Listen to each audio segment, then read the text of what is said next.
Olá, eu sou o Padre Reginaldo Padilha, missionário redentorista, e chego até você nessa quarta-feira, dia 12 de novembro, como Diário Perpétuo. Salve, Rainha, Mãe de Misericórdia, estes vossos olhos misericordiosos a nós volvei. No ícone do perpétuo socorro, ela é toda misericórdia. Acolha no seu coração.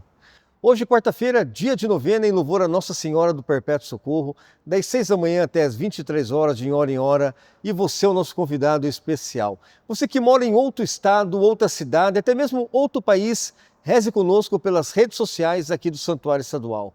Que a Virgem do Perpétuo Socorro te ilumine e santifique. Em nome do Pai, do Filho, do Espírito Santo. Amém.